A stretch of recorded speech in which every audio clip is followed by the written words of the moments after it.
What a headshot! What a head! How's it guys, this is Dayvy, FPL, and welcome back to the Fantasy Premier League video here on my channel. Now in this video, I'll be taking you through my very own transfer plan for the upcoming double game week 28. So that time is upon us once again, the congested blanks and doubles. We're going to have back-to-back kind of special game weeks, and I'm going to show you guys my upcoming transfer plan for game week 28.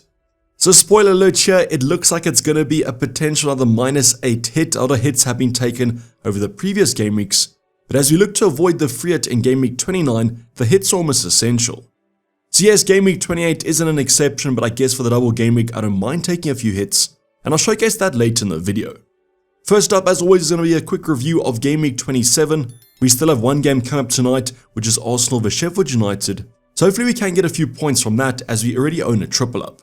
So I'll be showcasing how that overall rank is currently looking before jumping into all the double game week 28 goodness. So that's something you guys are interested in, sit back, relax, let's get straight into it.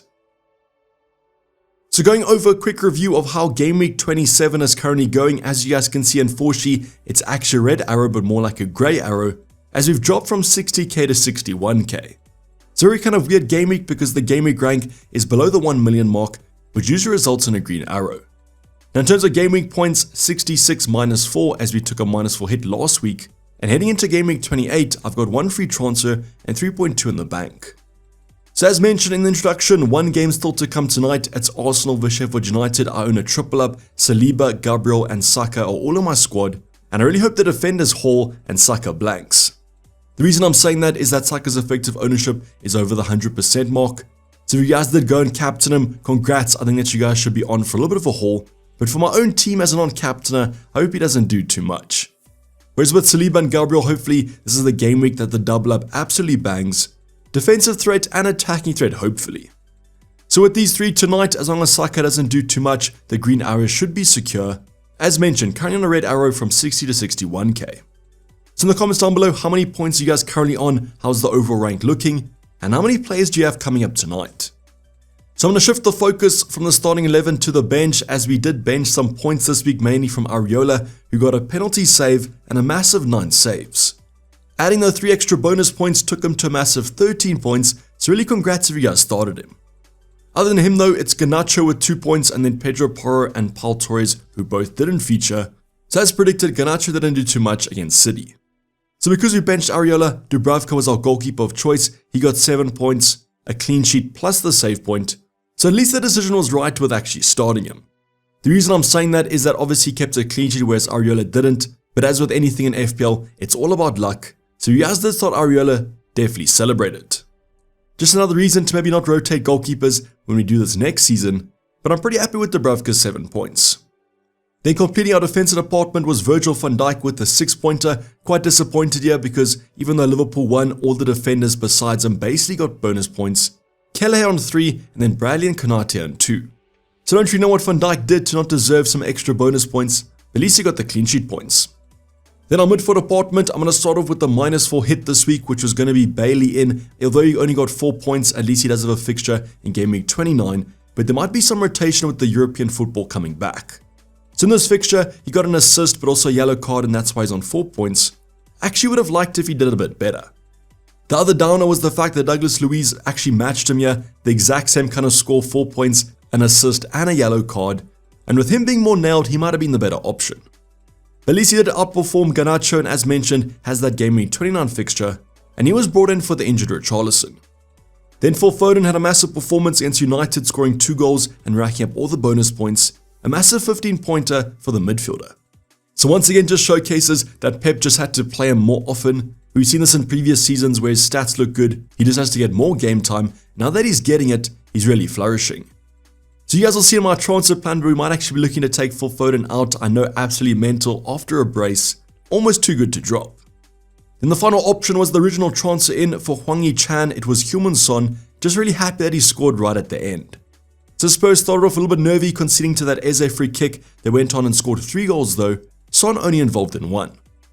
But as I said, at least he did return on his debut for our squad. Big things hopefully from the South Korean. Unfortunately, it wasn't big things from Dom Solanke. I guess it was quite a big achievement to actually start this game. There was a lot of speculation around his injury, but apparently he trained on Friday and Saturday. but that didn't really help his points scored against Burnley on the weekend. So yes, it was a blank, wasn't really the talisman we wanted. Bournemouth scored 2 goals, wasn't involved in any of them, but at least he has showed some fitness before double game week 28. Ollie Watkins did make up for it though in our forward department, scoring a massive 13 points, a brace plus some bonus. It's a very strong performance from Aston Villa and Ollie Watkins, just a great asset at the moment. Since bringing him in, he hasn't blanked, and he's right at the top of the goals and assists this season. Another player that also has a blank game week 29 fixture, so we'll be keeping him at least for the short term. In the final option, our Cam C of Erling Haaland unfortunately resulted in only 12 points, that's 6 points doubled, only 1 goal, with a massive big chance miss in this fixture. So honestly, he should have been on for a brace and bonus points like an Ollie Watkins, but I think he missed a 0.89 XG goal, which is simply outstanding. If only he was more like Darwin Núñez. But I guess at the end of the day, he did score, but if I was a Saka captainer, I'd be quite happy at the moment. So with Saka's still to come, as well as Saliba and Gabriel, let's hope that red arrow or grey arrow changes to a green arrow. Surely they keep a clean sheet tonight. But as mentioned, let me know in the comments down below how many points are you guys on, what's the overall rank looking like, and who's to play tonight. Now before we go over the actual team selection, I know I always give you guys the context, but I've actually already made a transfer. I made this a few days ago, and it was for a double game week player. So the player I wanted to go for was going to be Doherty in terms of the defensive department. I know Luton haven't kept that many clean sheets, but Doherty's offering some attacking threat, and really kind of the standard defender to get at the moment. So he's a double of Crystal Palace and Bournemouth, and then has a fixture in 29 against Nottingham Forest at home, and that's why I just believe is good value for money. So the transfer I did was Van Dijk out, who has Man City this week, then a blank, and then Brighton at home for the double game week player of Doherty. So as mentioned, this was confirmed a few days ago. Doherty rose in price last night, so I'm pretty happy that I went with this move. Now there will be other transfers I will also make. I just wanted to showcase to you guys the move I made currently, and that's going to leave some extra value in the bank. So once again, every move from now will be from -4 or -8, as I already used my one free transfer. So let's go over the starting 11 for double game week 28, the double game week for Bournemouth and Luton, both pretty respectable fixtures, but quite hard to select which players from these teams. Now on our bench, I'm not going to bench Areola this week. I've got Dubravka against Chelsea away. Just don't trust that Newcastle defense against a better opposition. Then I'll be benching Bailey, the new transfer in against Spurs. Just want to kind of see what happens in the midweek with the European competitions, and he also has Spurs at home. Then Porro against Aston Villa, hope that he comes back, gets some minutes before blank game week 29, but I'll be benching him and also Pau Torres. So that therefore means I'll be starting Areola because Dubravka's on our bench. He has Burnley at home, a pretty respectable fixture. I really do think West Ham can keep a clean sheet here. Then our backline will be the double up once again of Gabriel and Saliba. I just trust that kind of Arsenal defense quite a bit, and Brentford have been misfiring slightly. So definitely not kind of the best double up in terms of the double, but I guess it is what it is, unless I make another defensive transfer. The double up is accompanied by our new transfer in Doherty, who has Crystal Palace away and Bournemouth away. I feel like there might be clean sheets in one of those games, but I am basically relying on Doherty's attacking threat. So know what you might be thinking, why am I going for a defender who I don't think can keep clean sheets? But he has a few fixtures coming up, especially in the doubles and the blanks. Then our midfield department at the moment, I'll be starting Garnacho against Everton at home. Don't really have much faith in United at the moment, but with this current midfield selection, I think he's better than Bailey. I still believe he's nailed to start for United, and I guess Everton have been conceding a few recently, and United have to bounce back at Old Trafford after that Man City loss. We then have Saka against Brentford at home, a side that has been conceding. I'm pretty confident in starting him. A lot of defensive injuries unfortunately for Brentford, so I think Saka can continue this form.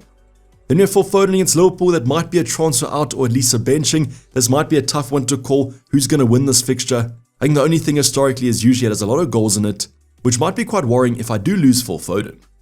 Then our new transfer in Heung-min Son as Aston Villa away. This is a tougher game on the cards, but I guess he has that blank gaming fixture, which will make up for it. And if Aston Villa play quite a high line, I think Son can do quite well. I think this game probably will have a few goals in it, to be honest, so let's hope that we're on the right side of it. Then our forward line, Dom Solanke will take the Cam C armband, Sheffield United at home, Luton at home. Those fixtures on paper, literally the best you probably can get. Fingers crossed Dom Solanke actually starts the majority of minutes. If you guys don't use the triple Cam C armband, 100% get it. There might be some concern about his minutes being managed with this injury, but I still feel like the upside's going to be there. And at the end of the day, all you guys have to beat is 10 points, like Erling Haaland got a few weeks ago. And I think in these fixtures, Dom Solanke can do that. We have Ollie Watkins against Spurs at home, as mentioned, hoping for tons of goals. And Aston Villa's attackers look pretty strong. Then finally, Erling Haaland against Liverpool. Like with Phil Foden, very tough game to call. Might be a cagey one, might be a free scoring game. But I'm actually looking to take the Norwegian out. So yes, I'll discuss those transfer plans shortly, but as you guys can see, with all free transfers made, I've got 2 double game week players. Not the best in the world, but there aren't that many players to kind of target. Other than that, the team selection actually looks pretty strong. Some good fixtures here if the main performers do get on. But I think we can improve the squad, especially for blank game week 29. So let's go over some additional transfer plans that I might make from -4 or -8. There might be some surprises here, but hopefully I spell out the logic quite nicely, as these might come as a little bit of a shock to you. So the first player I want to talk about is going to be Morris from Luton. Now, as you guys know, Adebayo is currently injured, so therefore Morris has been pressed more up the pitch, and he is a striker on penalties. Now, the biggest thing about Luton is that the double game week this week in 28, Crystal Palace and Bournemouth, then in blank game week 29, they have a confirmed game against Nottingham Forest at home. So you are getting 3 fixtures over the next 2 game weeks. So the player I'll be taking out for Morris is going to be, yes, Erling Haaland. I know what you guys might be saying, why are you taking out the best player in FPL for a Luton striker? But I think there might be some logic in terms of the fixtures. So Erling Haaland has Liverpool away, he then has a blank, and then Arsenal at home. So either side of the blank, basically 2 of the toughest games on the cards. Now, I'm not saying that Erling Haaland won't score in these fixtures, I just believe that Morris might be a better option, but with the -4 it might be quite close. So I know this transfer might sound like absolute madness to you guys, but in my mind, the logic does work out. You're getting 2 fixtures over the next 3 versus 4 over the next 3 for Morris, and I could always bench him in game week 30. Now I'll be looking to bring Erling Haaland back in on a game week 31 wildcard if I choose to activate the chip in game week 31, or I'll have a plan to bring him back ASAP. Now I do believe that Morris out of the Luton attackers is the best one to kind of go for, as mentioned, playing as the centre forward and on penalties, and I do believe he's more of a talisman. Now there's another attacker that I'm looking at from Luton, and that's going to be Barkley. Now as mentioned, the fixtures are going to be there for Luton. The double and the blank fixtures are quite attractive, and I do have a few options in terms of midfield replacements. The one I just want to talk about currently is going to be Phil Foden, because I think most of you guys might be considering this move, but I do have enough money in the bank to actually upgrade Garnacho. So if it does come down to it, I probably will keep Phil Foden and take Garnacho out. I might want him for the future game weeks. I might even play him against Liverpool if I do want some Man City coverage. But this transfer I'm not super fond of, as Barkley doesn't have the highest upside, but if you guys do want to get another Luton asset, he might be the one. Another replacement that you guys can also look at is Jarrod Bowen, so this transfer might be quite popular. Phil Foden or Maicon Garnacho out for Jarrod Bowen, as he has Burnley this game week. So I guess, do you guys think that Bowen or Barkley scores more points over the next 3 game weeks? I think it might be quite close, because Barkley plays a more reserved role. Jarrod Bowen plays kind of centre forward or kind of on the wing position, and definitely gets more forward, although West Ham's attack hasn't been that prolific. With Paqueta back though, I think that Bowen could shine, and that's why he might be more of an attractive option, but I might just delay this move to next week anyways. So who do you guys think scores more points between Bowen and Barkley, and would you bring in either of them for Phil Foden? And does the Morris move for Haaland also look quite strong? Pretty sure there'll be some mixed reactions in the comments down below. Yes, I do know these might be weird transfers, but I believe they make sense with the wildcard 31 strategy. Now, if you guys are going to use the free hit in 29, then you can just keep these options, but it does make sense if you're trying to avoid using the free hit. So once again, the Doherty move has been confirmed with my 1 free transfer, and I'm looking to take a -8 for Morris and Bowen in, probably for Haaland and Garnacho. But let's see what the European football does hold for us this midweek. Hopefully no more injuries. But this is basically going to wrap up the video, guys. Hopefully you guys did enjoy it. Please don't forget to like if you did and subscribe if you have subscribed yet. Tons of content still to come this week, including the team selection, where we will be confirming the -4 or -8. But for the time being, I'm signing off to Dayvy FPL, and I'm out. Cheers, bye.